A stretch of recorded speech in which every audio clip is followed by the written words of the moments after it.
ये कहानी है सन 1985 की, जब एक इटालियन क्रूज शिप जिसका नाम अकेली लोरा था, यह इजिप्ट के अलेक्जेंड्रिया पोर्ट पर आता है। यह इस क्रूज शिप का 5वां दिन था, जिन्होंने इटली के जिनेवा शहर से अपना सफ़र शुरू किया था।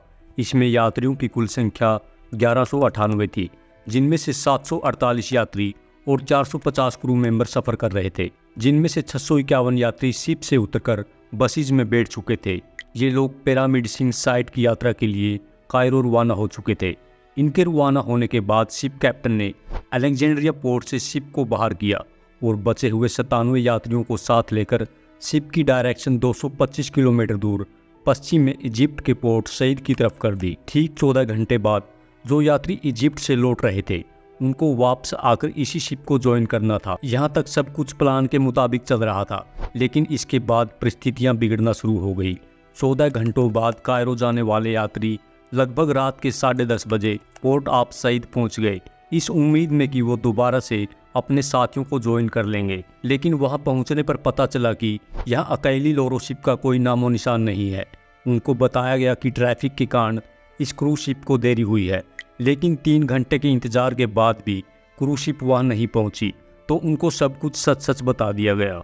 जानकारी से मालूम पड़ा कि यह अकेली लोरो क्रूज शिप हाईजैक हो चुकी है। दोस्तों, आपको बता दें कि क्रूज शिप में मौजूद 97 पैसेंजर में से 4 हाईजैकर भी मौजूद थे, जिन्होंने अपने वेपन्स को जहाज की किसी सीक्रेट कोने में छुपा दिया था। जहां पर उन्होंने अपने वेपन्स को छिपाया था, इस जगह पर काफ़ी शिप फ्यूल मौजूद था, जिस वजह से किसी कारणवश उनके वेपन फ्यूल से गीले हो चुके थे, जिस कारण उनके कमरे से काफ़ी स्मेल आ रही थी। अलेक्जेंड्रिया पोर्ट से निकलने के बाद जब वे हेयर ड्रायर की मदद से अपने हथियारों को सुखा रहे थे, जस्ट ही एक वेटर उनके कमरे में फल सर्व करने के लिए आया।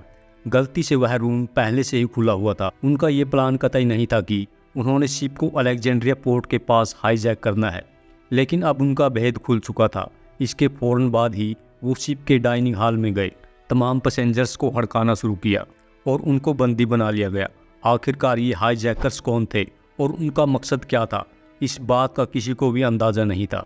एक होस्टेस ने पूछा कि वो कौन है, तब इनमें से एक ने जवाब दिया कि वो नॉर्वेजियन है। वहाँ बैठे ऑपरेटर ने एक SOS कॉल ट्रांसफ़र कर दी, जिसमें बताया गया कि लौरा शिप हाईजैक हो चुकी है।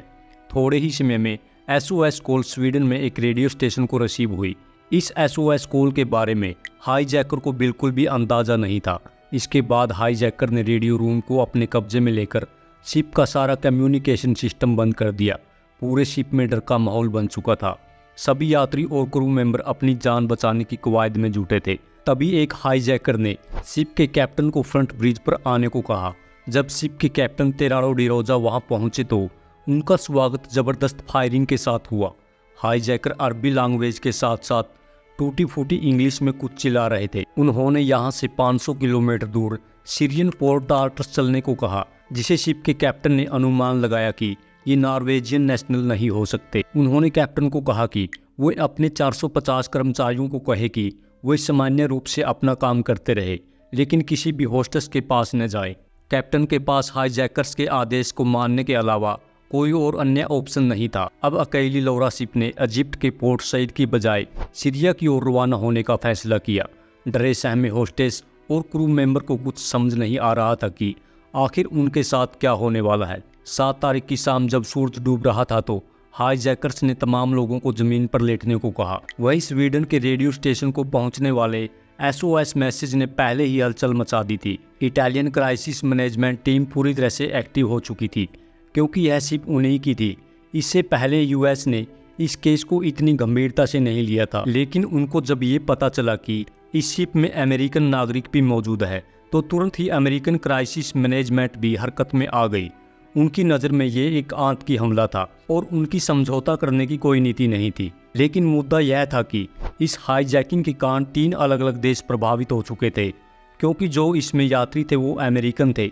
सिर्फ इटली से थी और जहां पर यह हादसा हुआ वो इजिप्ट का क्षेत्र था। अब सवाल उठ रहा था कि पहले किस देश को एक्शन लेना चाहिए, क्योंकि US का मानना था कि शिप की ऑनरशिप इटली के पास है, तो पहले इटली को ही एक्शन लेना चाहिए। लेकिन इस कंडीशन में इटली का रवैया ताकत के जोर पर इस मसले को हल करना नहीं था, बल्कि वो नेगोशिएशंस के जरिए इसको सुलझाना चाहते थे।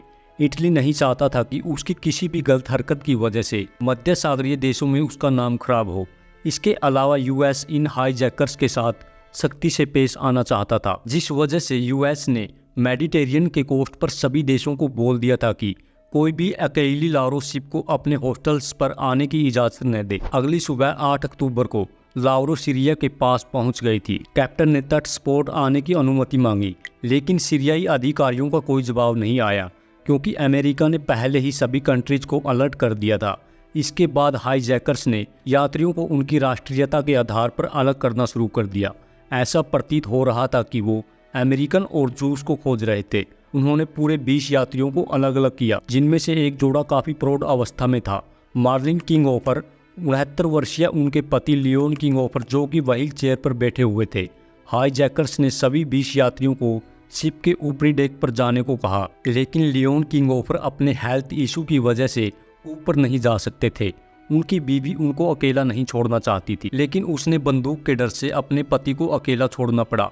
इस बात को लेकर लियोन काफी नाराज थे और वे हाईजैकर्स के साथ बहस कर रहे थे। काफी देर बाद भी जब अकेली लारो को सीरिया में आने की अनुमति नहीं मिली, तब हाईजैकर्स ने अपनी मांगों को रेडियो के जरिए सीरियाई अथॉरिटी के सामने रखा। हाईजैकर्स में से एक, जो उनका लीडर प्रतीत हो रहा था, उसने रेडियो पर घोषणा की कि उनका ताल्लुक पीएफ से है और वह चाहते हैं कि इजराइल उनके 50 साथियों को रिहा कर दे।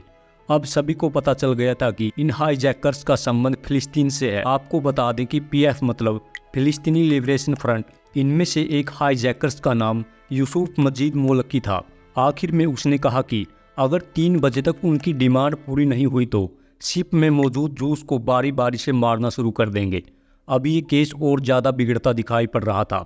हाईजैकर्स ने जो टाइम दिया था अब वो करीब आने लगा था, लेकिन अभी तक न तो कोई उनकी मांग पूरी हुई थी और न ही कोई नेगोशिएशन टीम शिप के पास पहुंची थी। इसके बाद ठीक 3 बजे टार्टस पोर्ट को एक मैसेज के जरिए बताया गया कि एक अमेरिकन नागरिक को वो मार चुके हैं और जल्द ही दूसरे को भी मार दिया जाएगा। बावजूद इसके टार्टस ऑफिशियल्स ने उनकी बात को इग्नोर कर दिया और कहा कि वो यहाँ से चले जाएं।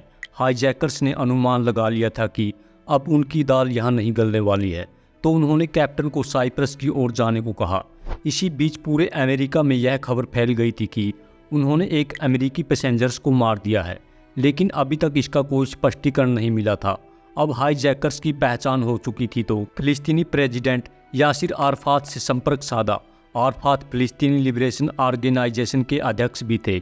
इटली ने पूछा कि क्या पीएलओ की हाईजैकिंग में आपका कोई योगदान है या नहीं। यासिर अराफात ने इस हाईजैकिंग को नकारा ही नहीं, बल्कि इस मसले का हल निकालने के लिए एक नेगोशिएशन टीम भी बनाई। इस टीम में अब्बू अब्बास भी थे, जो कि पीएलएफ के लीडर थे। अब्बास ने साइप्रस के रेडियो स्टेशन के माध्यम से हाईजैकर्स को अपनी डिमांड के साथ साथ पैसेंजर्स के साथ अच्छे तरीके से पेश आने को कहा। हाईजैकर्स ने इसे माना और कैप्टन को पोर्ट सहित जाने को कहा।